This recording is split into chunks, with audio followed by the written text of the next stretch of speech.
Capítulo de la serie Miami Alternativo, una colaboración entre Alafia Creative Entertainment y Artist Native sobre la escena cultural de Miami, alternativa en este caso. Y hoy tenemos el gusto, el placer de conversar con una artista que yo admiro mucho. No he tenido la oportunidad, no sé si decírselo o no, o si no se lo he dicho lo suficiente, creo. Porque he tenido la suerte de verla en distintos lugares acá en Miami. Me encanta lo que hace, me conecto mucho con su lenguaje, con no sé, lo que a mí me transmite su obra, y entonces tenemos la oportunidad de conversar con ella hoy. Muchas gracias, Sandra, por aceptar nuestra invitación. Muchas gracias a ustedes por invitarme, siempre es un placer poder conversar. Seguro. Bueno, Sandra, quería que empezáramos hablando de tus comienzos en el arte, ¿no? Sobre todo, ¿qué te llevó a estudiar arte? ¿Qué te llevó a acercarte al arte? ¿Qué es para ti el arte, ¿no? Desde tus tiempos en Cuba, ¿no? Sí. Como niña, digamos. Bueno, yo creo que tuve la suerte de poder empezar a estudiar arte muy pequeña. A partir de los 12 años yo empecé a estudiar en la Escuela Elemental de Artes Plásticas en La Habana. Todo esto fue debido a que tenía una amiga que sigue siendo una de mis mejores amigas, Wendy Navarro, y su abuela era pintora. Y a mí me encantaba ir a verla a ella trabajar en su estudio. Ella, sobre todo, era una pintora más tradicional y hacía muchos retratos, pero también fue maestra de la Escuela de Arte y de la Academia de San Alejandro. Y me encantaba ir a ver cómo ella pintaba y el olor de la pintura, y para un niño eso siempre es algo como muy interesante.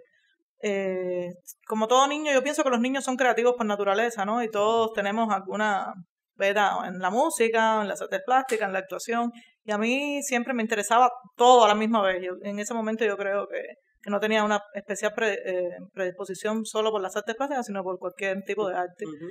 Pero ella fue la que me dijo, bueno, hay una escuela de artes plásticas que empiezan los niños, ¿tú quieres hacer las pruebas? Y fui, las hice y tuve la suerte de entrar en esta escuela que en los años 80 era una escuela maravillosa, con muy poca matrícula, bien selectiva y con maestros increíbles de la talla de artistas como Elso Padilla, Emilio Sánchez y otros grandes artistas cubanos fueron profesores en esa escuela, y también muchos de los que son hoy artistas importantes cubanos estudiaron allí primero, antes de pasar a San Alejandro y a Lisa. La Escuela San Alejandro es un lugar común para muchos artistas cubanos, visuales o de performance, digamos. ¿Qué es, digamos, qué salió de San Alejandro? Porque era un lugar, digamos, especial. Además, la historia que pueda tener, ¿no? Sí. Bueno, San Alejandro es una academia que ha sido una de las academias más antiguas de artes plásticas en el continente americano, y es una escuela muy especial para la historia de las artes en Cuba. En la época que yo estudié también fue una época muy productiva, porque fue un momento en que hubo un cambio entre el pensamiento más académico de enseñarte en las clases solamente la técnica y las técnicas de pintura, escultura, de grabado, y hubo un interés que venía de los alumnos y de los maestros de reforzar también un poco más el pensamiento sobre la obra y el pensamiento sobre el contexto propio del país dentro, y cómo la obra podía reflejar y influir en lo que estaba pasando también. Esa es una época muy linda en la escuela, donde hay muchos cambios conceptuales que vienen desde, por ejemplo, artistas como Bedia, que empezó a usar mucho la instalación, los temas afro dentro de la pintura cubana, y todos los estudiantes ahí se influían mucho por toda esta Hubo un grupo como Arte Calle, que empezó a sacar la idea del arte como activación para la sociedad, ¿no? Y la importancia del graffiti, que eran hasta ese momento bastante poco utilizado en Cuba. Ahí, en la época que yo estudié, tuve la suerte de compartir ese mismo tiempo, aunque no el mismo año, con Becky Jayón, por ejemplo, en el taller de grabado, con Tania Bruguera, con Luis Gómez, artistas que son muy interesantes, Toirá, Lázaro Saavedra, todos esos artistas se formaron más o menos en la misma época que yo en San Alejandro, y creo que fue muy importante esa mezcla entre o sea, el conocimiento técnico que seguíamos obteniéndolo, y a la misma vez la posibilidad de tener una obra que pensara más sobre el arte en sí mismo y sobre el contexto cubano.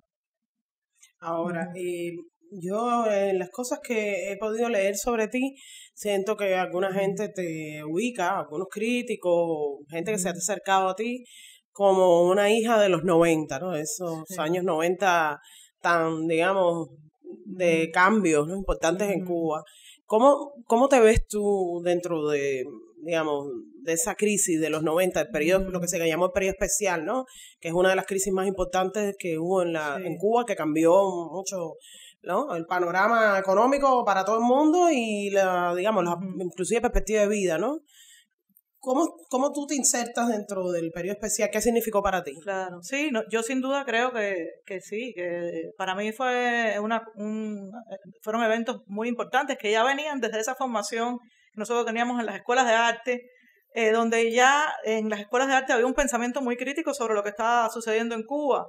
Yo creo que un poco lo que estaba pasando en las escuelas era que, como nos estábamos dando cuenta del agotamiento que había dentro del propio contexto político-social cubano, que todo esto a la misma vez era el agotamiento del sistema socialista también en general en el mundo, y que fue lo que repercutió en la caída del campo socialista y la crisis en que cayó Cuba a principios de los 90. Y para tu toda vida, mi obra y mi vida tiene mucho que ver con eso, incluso todavía. Ese es un tema fundamental en mi obra, que es el cambio entre la frustración de la utopía y del pensamiento quizás racional que conlleva a un mundo en el cual uno cree en que va a haber una mejoría, un mejoramiento humano, un desarrollo lineal, eso, y el momento en que te das cuenta de que eso es una falacia, de que no sucede de esa manera. Y todo también tiene mucho que ver, para mí, mi obra siempre ha sido el tema de la educación y del adoctrinamiento educativo, político, religioso, social, que nos lleva a crear esas fantasías que después se desmoronan. Y el periodo especial fue precisamente eso, el síntoma de una fantasía que se estaba desmoronando y de cómo ese desmoronamiento afectó profundamente a toda la población cubana, ¿no? Entonces, a partir de ese momento yo empecé a usar, yo estaba en cuarto año, quinto año de Lisa. Por ejemplo, en cuarto año yo traté mucho temas que tenía que ver con el tema del turismo, también cómo el turismo veía a Cuba desde un punto de vista que no era real, porque en ese momento también había un gran apartheid entre el turismo en Cuba y la población. La población no tenía acceso a los lugares donde iban los turistas, a los hoteles, y el turismo era todo completamente dirigido y era una visión edulcorada de la realidad cubana y muy ficticia, ¿no? Entonces yo trabajaba mucho con, por ejemplo, las imágenes de la época de la colonia, las imágenes creadas por los viajeros que nunca fueron a los lugares, pero se imaginaban un lugar idílico. Viajero.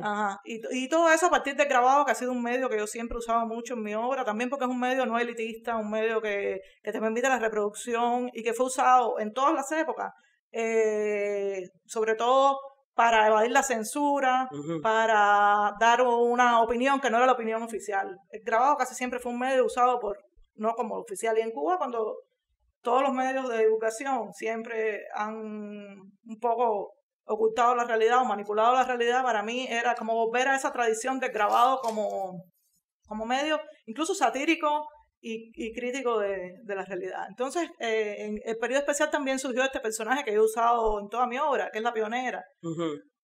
que también es una mezcla de esa, o sea, la pionera no es un autorretrato, es un alter ego más bien, es un personaje que representa a toda mi generación, y es como ella en sí misma lleva toda esta idea de la inocencia, la credibilidad, el adoctrinamiento, la educación, y a la misma vez la frustración y el asombro ante una realidad que no es la que te hicieron creer, ¿no? Uh-huh. Y por eso también yo pienso que la pionera tiene esta relación con Alicia en el País de las Maravillas, porque en el personaje de Alicia, igual que en de la pionera, es como esta niña que no entiende la realidad, o la realidad en la que vive es absurda y ella no acaba de entender cómo... mejor se queda con su mundo imaginario, que es mucho más lindo cómo que descifrar la esta realidad. Conocer, cómo descifrar esta realidad. Y la pionera es un personaje que yo pude utilizar durante mucho tiempo de una forma crítica, para narrar lo que estaba sucediendo en Cuba,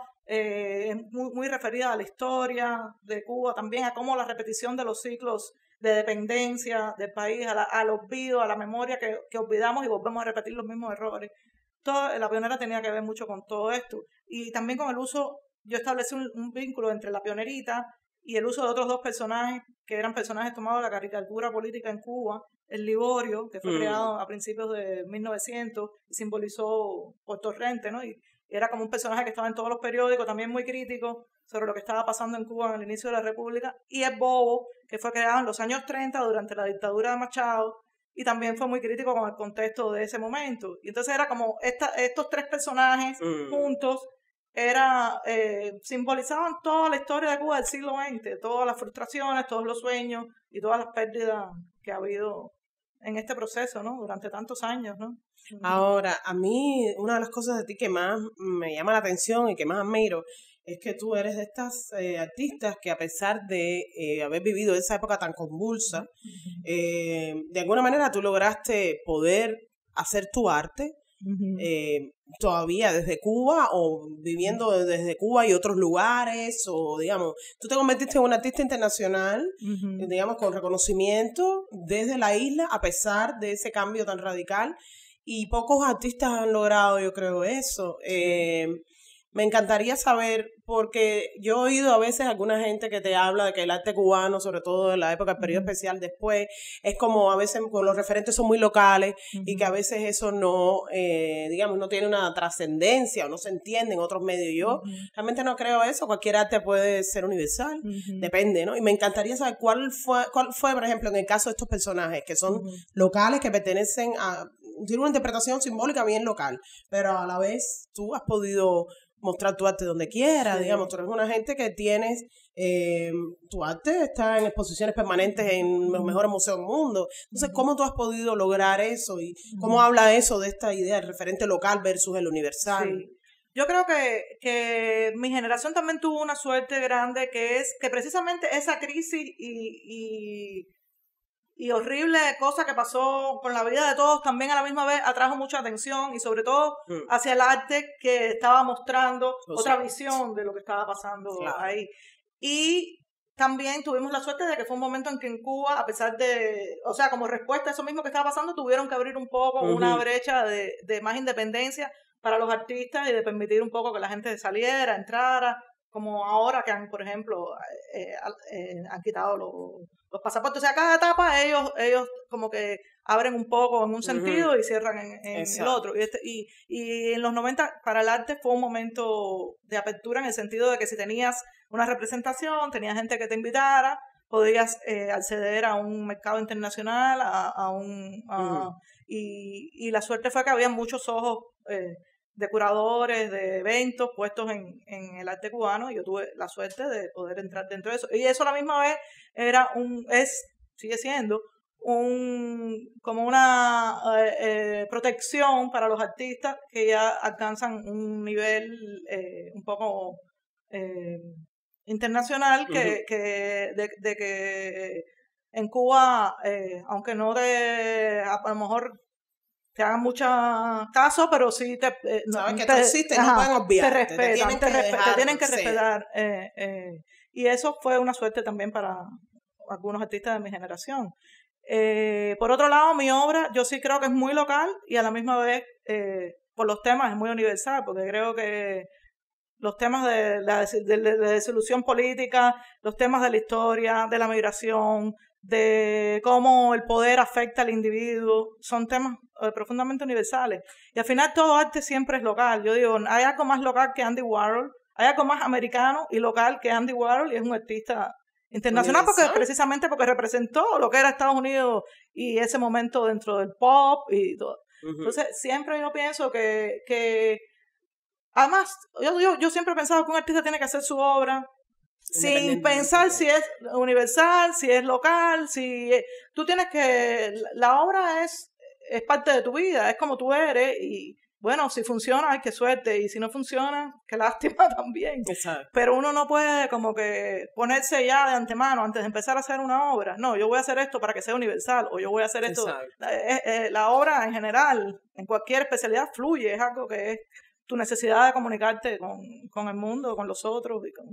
Háblame, y si te comunicas siempre es universal, porque la comunicación al final siempre llega a las personas. Háblame por favor un poco de tus técnicas, tus estilos. Yo sé que usas varios medios diferentes. Me encantaría que me hablaras un poco sobre eso. Bueno, yo estudié grabado en San Alejandro y en Elisa.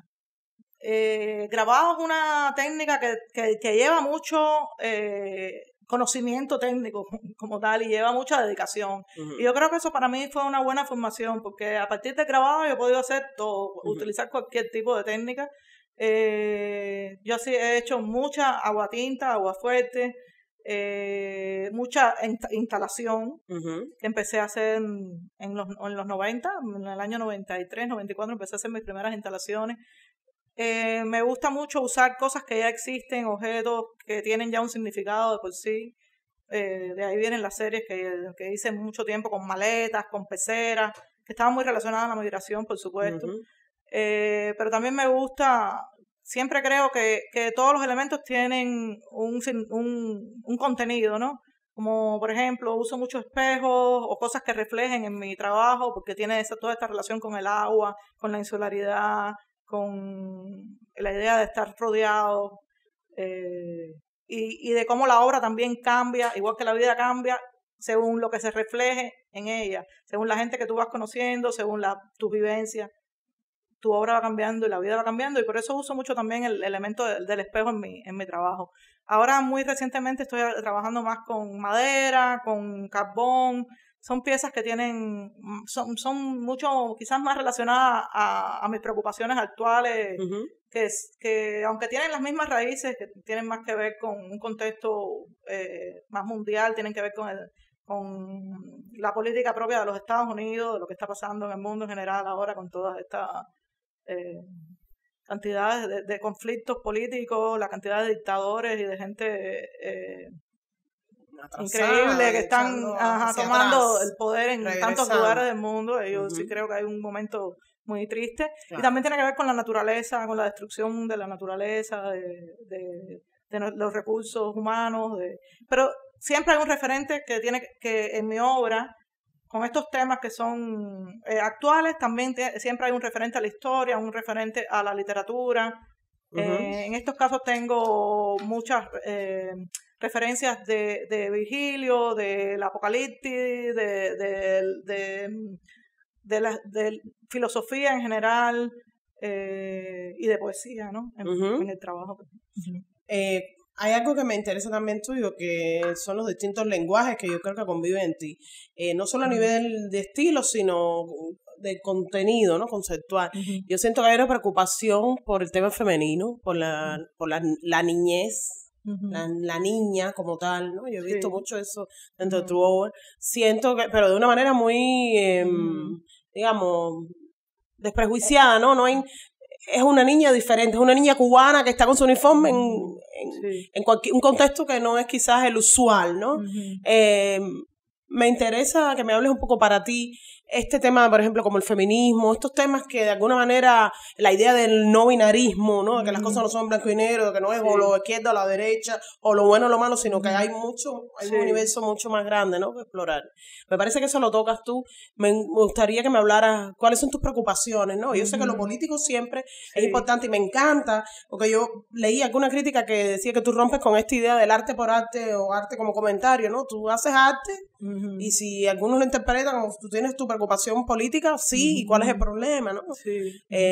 Háblame un poco de estas cosas. Sí, bueno, la niña también, bueno, la niña encarna, aparte de todo esto, es el ser femenino y también tiene esa relación con encarnar la inocencia y un poco como la debilidad que te hace fuerte.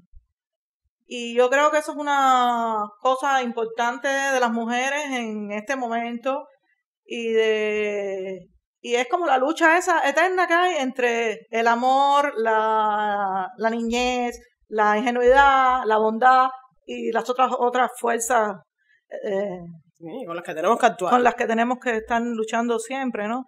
Y entonces un poco la niña también es como un personaje kármico, un personaje de esto como que puede hablarle a cualquiera, ¿no? Porque es como la lucha esa de contrarios que siempre hay en el arte y en la vida y en todas las experiencias humanas, ¿no? Y en eso, claro, el hecho de que es mujer tiene que ver también, aunque yo no pienso que mi obra es feminista, no es un objetivo que yo me trazo, sí tiene muchos de estos aspectos porque refleja lo que yo pienso, ¿no? Y entonces, desde este punto de vista, por supuesto, tiene la fuerza de la mujer en ese personaje y la fuerza de la niñez y de la ingenuidad. Háblame un poco de tu experiencia, digamos, internacional. Tú tienes una obra muy amplia, exitosa, yo creo. Museos de todos lados del mundo. Y además yo también creo que has roto el mito, digamos, de alguna manera de Miami como cementerio de artistas, ¿no? Tú resides acá en Miami, tienes también una carrera bien acá, entonces, digamos, que naturalizas, digamos, siento yo un poco, ¿no? El lugar, a pesar de lo que tú dices, las coyunturas, la suerte, pero tú eres una gente que yo creo que has trabajado, que has podido, has tenido suerte, pero has trabajado, ¿no? Así me parece hay una consistencia. Cuéntame de eso, porque tú tienes también facetas como profesora, como curadora, por tanto tienes premio nacional de curaduría hace tiempo, ¿no? Desde Cuba. Tú tienes varias facetas. Me parece que es inspirador inclusive para mujeres, para gente, creadoras en general, ¿no? Me gustaría que me hablaras de cómo ha sido tu experiencia acá en Miami como artista, como en estas residencias, ¿no? que tienes. Háblame de esto un poco. Bueno, yo la primera vez que expuse aquí en Miami fue en el año 2003 con una galería que había aquí que era de una galerista colombiana, Casa Brigner. Imagínate tú que en el año 2003, cuando yo fui al Design District, era la única galería que había en el Design District. El Design District era un lugar que había que tenerle miedo. Eso fue el año que yo llegué ¿cómo tú vas a aquí? exponer ahí? Wow. Pero ahí empezaban la gente a crear estos espacios y no sé qué. Y es lo que sucede aquí, ¿no? Que los artistas, yo siempre digo, en Estados Unidos, y bueno, yo creo que en todo el mundo, los artistas son como los limpiapeceras. Te mandan a limpiar el lugar, después le suben el precio de huejado y dale para otro lugar, limpiar otro lugar. Y entonces, pero es un proceso interesante, pero uno conoce mucha gente y yo pienso que en el momento en que están los artistas en ese lugar es cuando mejor funciona el lugar, porque se integra realmente con los vecinos, se integra con el contexto, ya después viene lo otro que es como mismo Wynwood, que está en ese proceso después ya se vuelve demasiado gentrificado y demasiado y la gente no deja de vivir en esos lugares, como es el Design District ahora, que es muy lindo, pero es un lugar que parece un Disney World para adultos. Entonces esa Quinta Avenida de una cuadra para mí es alucinante. Sí, yo la verdad que soy bastante adaptable y también vengo de esa cosa en Cuba que hacíamos muchas cosas colaborativas, como ese proyecto que hicimos durante muchos años, que era La Huella Múltiple, que fue el Premio Nacional de Curaduría en el año 2000. No sé cuánto, ya no me acuerdo. Eso lo hacíamos con Becky, con Abelito y con Ibrahim Miranda, y era un proyecto grandísimo con muchísimos artistas, siempre cada 2 años, y era un proyecto que incorporaba cualquier tipo de obra múltiple, no solamente grabado, sino cualquier obra que se pudiera reproducir. Y era como un poco para tratar de demostrar cómo en el arte contemporáneo el múltiple es una cosa tan importante. Y en esos años, ese proyecto lo empezamos en el 98.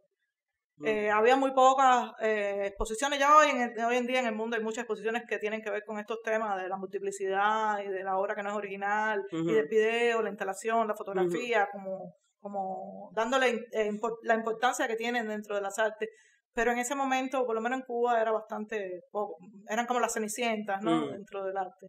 Y nosotros quisimos hacer este proyecto cada 2 años. Era un esfuerzo tremendo, porque además con las condiciones en Cuba de montaje, de todo, y la verdad que era una exposición que ocupaba grandes espacios, por ejemplo, el Centro de Desarrollo, la Fototeca, la Casona, el Convento de Santa Clara, era casi como una bienal. Qué chévere. Y traíamos también gente a dar talleres y había muchas conferencias. Fue un proyecto muy bonito mientras lo pudimos hacer.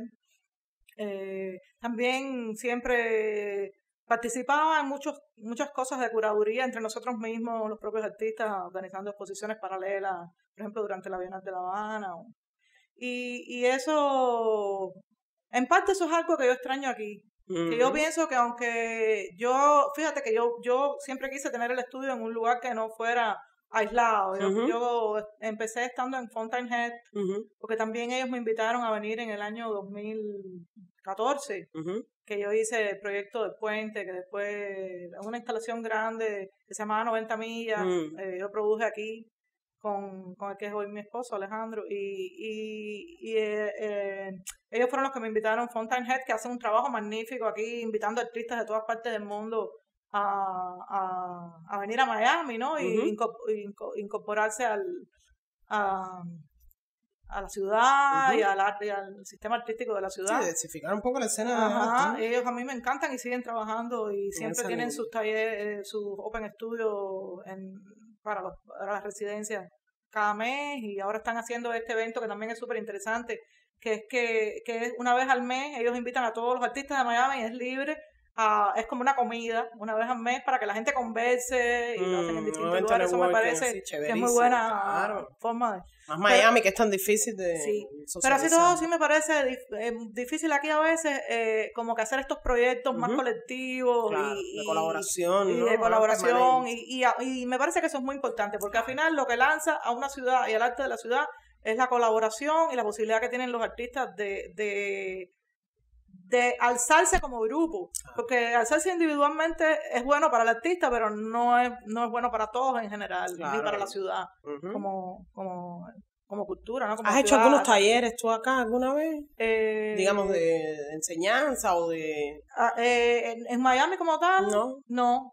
O sí, he dado algunas conferencias y cosas, pero talleres no. Pero en Miami no, pero en otras ciudades sí me invitan a veces a dar talleres. Eso es algo que, por ejemplo, acá debería hacerse mucho más. Y es bien difícil. Okay. Pero aquí, bueno, yo me siento bien porque es un lugar donde hay muchos artistas, también hacen varios eventos, siempre hay, casi todos los meses hay actividades, y eso me parece que aquí hay bien. En este estudio como tal hay artistas de ¿cuántos lugares? Sí, hay varios lugares. De cantidad. Ahora hay muchos venezolanos. Están en residencias. ¿Cómo son estas residencias? No, ya aquí hay algunas residencias, pero la mayoría son estudios pagados. Como tal. Sí, estudios que los artistas pagan, y hay artistas americanos, hay artistas venezolanos, rusos, y es bien interesante, ¿no? Lo que sí todavía yo pienso que no sé si es por la propia ciudad o las leyes que hay aquí, es muy difícil como... A veces uno en Cuba decía la censura, y es verdad que hay mucha censura. Sí, aquí es autocensura. Pero aquí, aparte que es autocensura, hay muchas leyes de que no te puedes hacer esto porque te hacen un sub o no sé qué, no puedes hacer algo en la calle porque si no sé qué. Que bueno, no sé, veo que los artistas que, por ejemplo, que hacen graffiti y eso han logrado como evadir un poco eso, pero a veces otras cosas que... Claro, la espontaneidad, digamos, que no hay mucho espacio para la espontaneidad. Sí, todo es demasiado planificado, tienes calculado. como que pedir permiso si vas a hacer algo también. Y eso mata un poco, ¿no? Como la creatividad es más organizada, digamos. Sí. Está más estructurada. Sí, está muy estructurada. Pero igual siempre está bien, hay pulso, ¿no? Pero también hay pulso, ¿no? Y eso es lo que estoy buscando, porque cuando yo hablo de lo alternativo, a lo que me estoy buscando es eso, es el espacio donde la gente puede improvisar un poco y interactuar y aprender mutuamente y generar, ¿no? También yo pienso, por ejemplo, mucha gente piensa que en Miami no hay vida cultural, y hay tremenda vida cultural. Uno puede ir todo cada hora tú puedes ir a una conferencia, a un lanzamiento de un libro, una obra de teatro. ¿En cuántos lugares no nos movemos por ahí? Y también hay mucha información, pero a la misma vez es como que a uno le cuesta trabajo. Salirse de la zona de confort. Sí, y también la ciudad es muy grande a veces y es caro. Porque por mucho, yo pienso que eso es una cosa también que influye mucho en que la gente vaya menos las cosas. Porque si tú sales un día entre el parqueo, al final te vas a comer algo en una parte, si vas a algún lugar, a ver una conferencia o una exposición, siempre termina, y eso hace que la gente... Los parqueos, por ejemplo, el parqueo es un sistema opresivo, si tú pones a ver. Tenga menos acceso a veces al arte, aunque sí hay mucho, y ahí viene mucha gente, trae mucha gente internacional también. Sandra, de los lenguajes que tú utilizas, yo también tuve la oportunidad de ver como 2 o 3 exposiciones tuyas en las que veía que la animación digital está haciendo algo, es importante para ti. Me gustó mucho una de las, digamos, como tú usas los iconos estos socialistas tropicales cubanos del televisor soviético, la pionera, la idea de la isla como un lugar, digamos, yo lo veo como un poco asfixiante, ¿no? Hasta cierto punto como limitado, ¿no? Y el agua como ese lugar que a lo mejor es un espacio abierto, pero también que delimita, ¿no? No sé, el agua para ti yo veo que tiene también una importancia. Y leí algo que tú como creas o has creado, ¿no? Un mundo acuáticos, ¿no? En un momento, una representación, ¿no? El mundo acuático. Eso me encanta porque siento que el agua es un símbolo muy fuerte, ¿no? De todo, de vida, de todo. Háblame sobre esto, me interesa. Bueno, pues mi relación simbólica con el agua dentro de mi obra viene desde los 90 igual, y por supuesto muy relacionada también con el periodo especial y con la migración de los balseros cubanos. Y con nuevamente con la poesía y la obra, por ejemplo, de Virgilio Piñeyra. En el año 93 yo hice un grabado que ha sido una de las piezas mías más conocidas, que se llama La maldita circunstancia del agua por todas partes, el primer verso del poema La isla en peso de Virgilio Piñeyra, en el cual se utilizaba la figura de esta niña con la forma de la isla de Cuba y rodeada por una cerca, como que el mar, y una cerca que no podía traspasar. Y es retomar esta idea que está muy en el arte cubano, en la literatura, en las artes plásticas también, de cómo la insularidad cubana está maldecida y bendecida a la misma vez por el hecho de que el agua nos aísla completamente del resto del mundo, ¿no? Y cómo esto ha influenciado también en la política. Yo siempre he pensado que Cuba está aislada políticamente y geográficamente, ¿no? Y eso ha permitido también como el prolongamiento, la prolongación en el tiempo de estas circunstancias. Y el agua para los cubanos, yo pienso que es la idea de estar del mar, ¿no? Y de cruzar el mar es como un símbolo muy fuerte, muy poderoso y triste y alegre a la misma vez. También se relaciona mucho con la idea del agua que da vida, que da esperanza, que te puede dar la posibilidad de llegar a otro lugar, el útero materno, que te da todo eso, y el agua en su aspecto maligno, peligroso y como lugar donde han muerto también tanta gente. Esos fueron temas que yo traté mucho en los 90 en Cuba y que he reelaborado más recientemente a través de la animación, como tú dices, y también de la instalación. Esta animación que se llama Aquarium, por ejemplo, a la cual tú te estabas refiriendo, que es como todo sucede dentro de una pecera, donde dentro de la pecera está la isla y la niña está todo el tiempo tratando de salirse de esta pecera y van pasando distintas cosas que le impiden salirse. Y la pecera es un símbolo también para mí de esta contención, ¿no? De esta idea de una frontera transparente y a veces invisible, pero que no puedes cruzar, no puedes traspasar. Las circunstancias de la vida no te dejan. Y la idea de la pieza es como un poco esa, como que ese cascarón transparente no lo puede romper un individuo, lo tenemos que romper entre todos. Ese es el final de la pieza, ¿no? Y es muy específica sobre la realidad cubana, pero también es muy sobre el mundo en general, sobre cómo todos estamos limitados siempre por algo. toda nuestra vida. A veces son autolimitaciones que nos ponemos o limitaciones del contexto, pero como hasta cierto punto la libertad es siquiera no habitar ni un cuerpo, porque todo lo que te define como individuo, como país, como contexto, como planeta, al final es algo que también te puede limitar en alguna manera, ¿no? Eso me gusta, esa idea, porque tiene que ver un poco, si tú pones a ver con la idea esta de que somos espíritus y que de alguna manera estamos contenidos en un cuerpo sobre el que habitamos y que nos permite a la vez como tener una conciencia o sentimiento, ¿no? Y cómo puede ser una posibilidad y a la vez una limitación, ¿no? Lo material, ¿no? Pero a la misma vez tampoco existimos sin ese cuerpo. Esa es la gran contradicción, esa es la que para mí es muy interesante como filósofo, ¿no? Desde el punto de vista filosófico. Exacto. Sí. Y hay un poema de Gastón Vaquero que yo he usado en mi obra también, que se llama El autorreconocimiento del pez, que tiene mucho que ver con eso. A mí me encanta. Yo hice una instalación con ese poema y también he hecho otras instalaciones con la referencia a Gastón Vaquero, en el cual él habla el poema es precioso y es como un pez que está describiendo algo maravilloso que está viendo. Te describe las luces, los niños que van caminando, la ciudad que él está viendo por primera vez, y te das cuenta que esa libertad que él describe es precisamente el momento en que él está muriendo, porque lo están sacando del agua, un pescador, ¿no? Al final de la historia. Y ese poema para mí tiene mucho que ver con esa idea, ¿no? De cómo al final, a lo mejor la libertad absoluta es el no existir. Pero como dice Consuelo Castañeda, aquí donde tú me ves, yo no existo.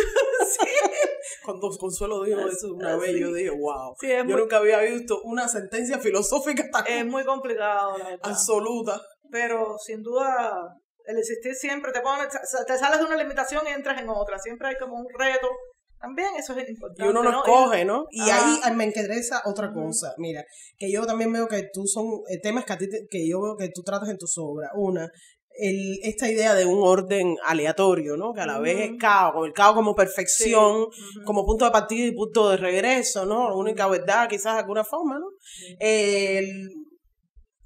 La idea de las oposiciones, ¿no?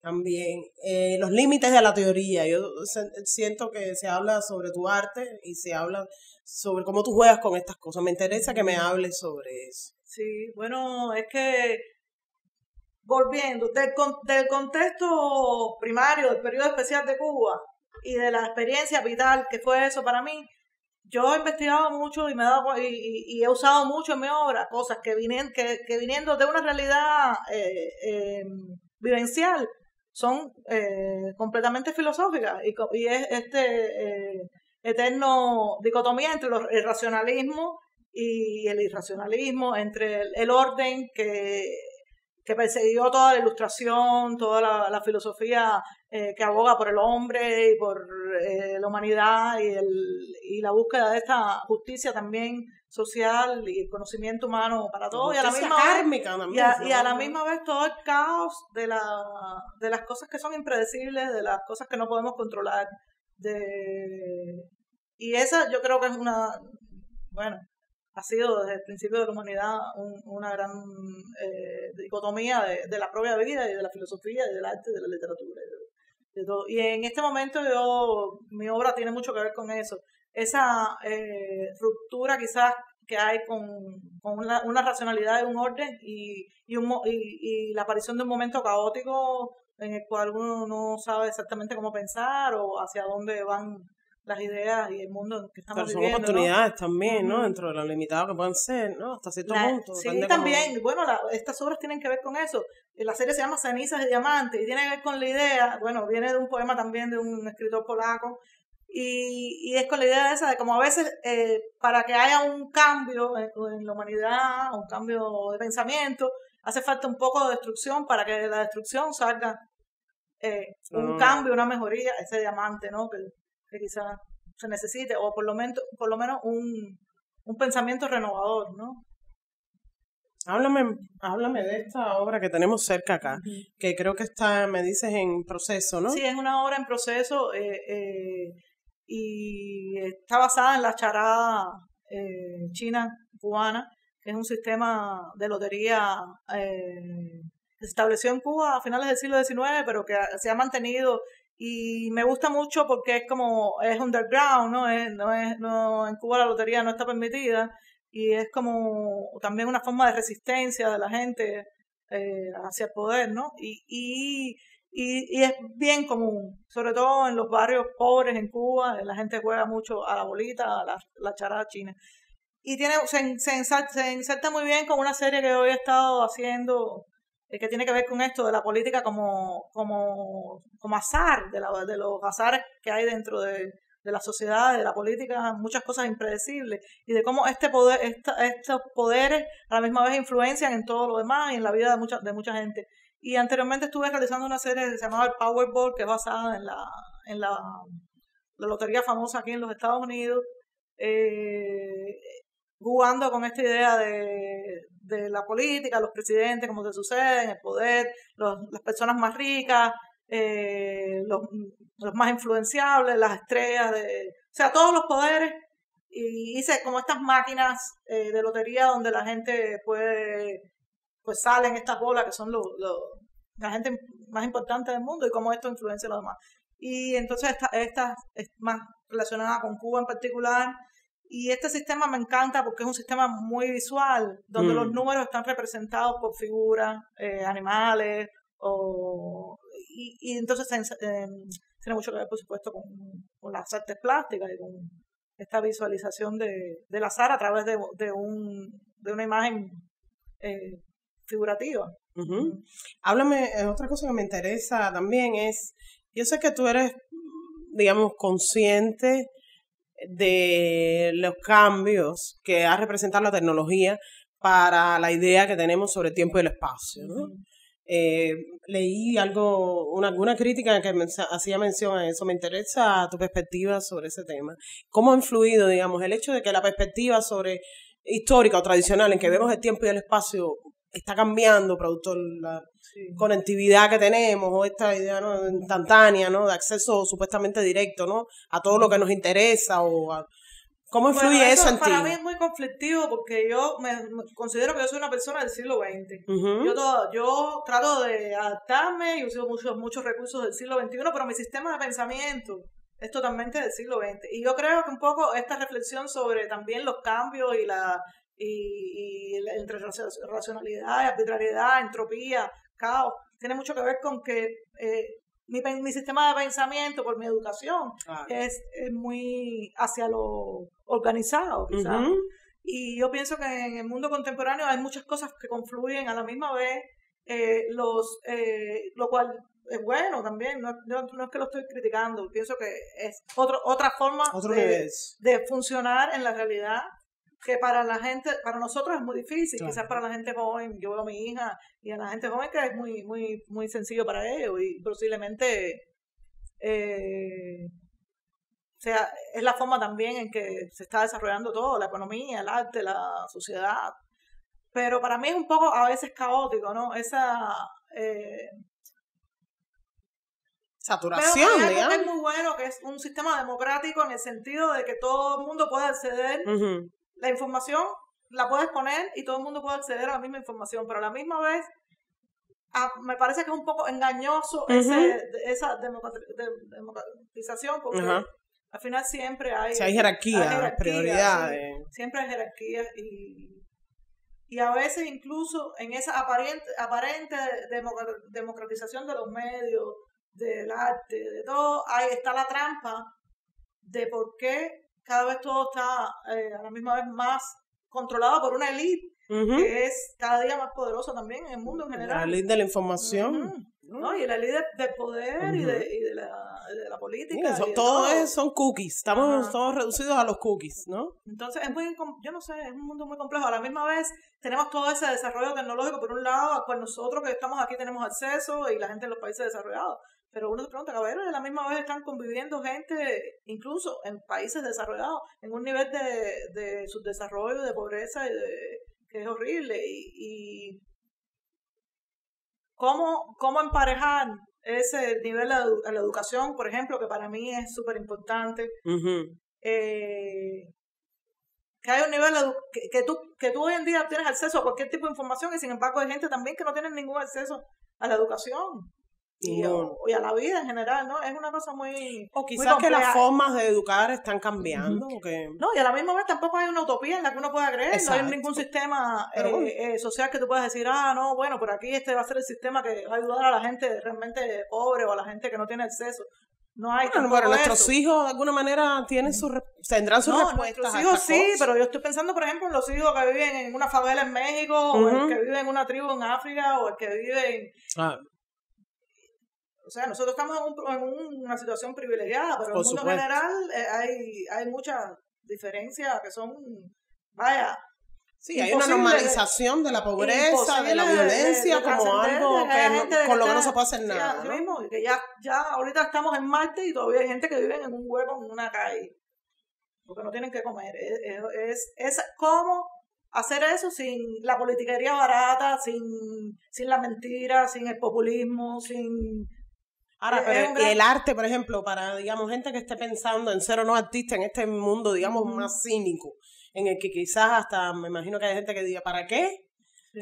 De todas maneras, tú ves que eso sí es algo común, que siempre pasa. Hay gente que siempre va a ir a buscar esa solución o esa falta de solución en la creación, ¿no? Y la tecnología de alguna manera ayuda a la creación, sí. ¿no? Y no sé, me interesa. No, yo sí creo que la tecnología ayuda mucho a la creación y ayuda mucho, por ejemplo, a que hayan cineastas que puedan desarrollar películas con muy poco presupuesto y establecer su discurso, que a lo mejor no tiene nada que ver con el oficial, artistas, la gente puede trabajar más independientemente. Claro, después de eso está el acceso a que la gente realmente pueda disfrutar lo que tú estás haciendo, que eso es otra cosa. Por supuesto. O que los circuitos de valor trascienda para que la gente, más gente lo pueda. Y yo siempre he pensado que el arte es súper importante para la sociedad y súper importante que la gente pueda tener acceso a ello y sobre todo la educación del arte. Yo pienso que es lo fundamental. Más que el consumo del arte, la educación que tiene que empezar desde niño para que la gente realmente tenga un amor por la calidad dentro del arte, que también es otra cosa que yo pienso que hay que luchar, ¿no? Por la calidad dentro de lo que tú estás proponiendo a la gente y la calidad formal un poco, pero sobre todo la calidad del pensamiento que tú le estás queriendo dar a la gente a través del arte, porque también el arte puede servir mucho para manipular a la gente, muchísimo, lo ha sido y también. Para establecer ideas que a lo mejor no son interesantes, sino más bien que apoyan cosas negativas. Última pregunta tendría que ver con Cuba. ¿Cómo ves tú que tienes la posibilidad, digamos, que te has mantenido viviendo entre distintos lugares o conviviendo, ¿no? Con distintas realidades como la cubana, Miami, otros lugares del mundo? ¿Cómo ves tú el arte que está, digamos, en Cuba? ¿Qué está pasando en Cuba artísticamente? ¿Hay algo que te interesa? Sí. Hay mucha gente, yo veo que están, ¿verdad? Yo pienso que siempre... Cuéntame, háblame un poco sobre eso. Cuba siempre, como hay una realidad interesante, se producen artistas interesantes. También, y ahora hay una nueva generación de gente joven, por ejemplo, Martiel, que está haciendo estos performances, muchos, yo no me acuerdo de los nombres. Sí, no importa los nombres, pero... gente joven haciendo obra que tiene que ver igual con el contexto. El arte sigue siendo bien crítico hacia la realidad y está el caso, bueno, de Tania Bruguera, que sí, que ha seguido haciendo sus performances, inclusive aunque ella no vive allá, relacionados con Cuba. ¿Y cómo te recibe la gente allá? ¿Cómo reciben tu arte la gente allá cuando haces exposiciones? Sí, los reciben bien por lo mismo, ¿no? Porque siempre se sienten de alguna forma, yo pienso, reflejados en hay interés. Haciendo, sí. También pienso que hay mucha gente, lo que ha pasado en el arte en Cuba también es que aunque sigue habiendo esta gente que están haciendo un arte más relacionado con la sociedad, también el hecho de que el arte en Cuba sea comercializado y que es un producto que la gente quiere, también hace que hay una parte como más facilista dentro de hacer cosas. Sí, los paisajistas estos artesanales. Sí. No, incluso dentro del arte bien establecido también. Sí. Hay como... Pero sigue siendo un contexto interesante y de producción buena para... está... ¿Sabes? El caso de este muchacho, que ahora no me acuerdo de su nombre, ¿cómo se llama este muchacho? Nuevo, Chino Nuevo. Chino Nuevo, que es buenísimo. Hamlet. Todo eso es una generación muy buena. Y a mí me encantó ahora cuando fui a la Bienal, que sobre todo vi muchas cosas en espacios, que ocuparon espacios que no eran espacios oficiales dentro de la Bienal. Está este curador. Y Sandra Ceballos. Sandra Ceballos, sí, ella es una magnífica. ¿Verdad? Sí, ella la verdad que ha hecho un trabajo en Cuba por años.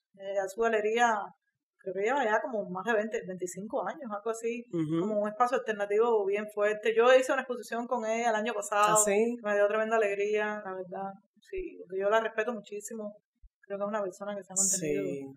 Y también vi una exposición muy interesante curada por un muchacho que se llama Abel González, un curador joven, con obras de artistas jóvenes, también como muy históricas y relacionadas con el contexto de Cuba. Sí,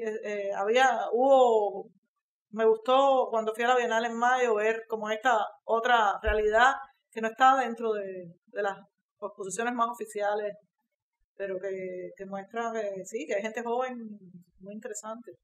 Oye, perdón, no te dije última pregunta y no te pregunté qué estás haciendo ahora y qué otros, hacia dónde te encaminas, digamos, qué tienes en mente en esta época, en qué estás trabajando. Bueno, estoy trabajando en una serie también de animaciones que son como pequeñas viñetas que tienen que ver con con narraciones también con el contexto contemporáneo, más tanto de Cuba como de Estados Unidos, pero yo les llamo haikus, porque duran poquito, como 15, 20 segundos, y son cosas que se repiten.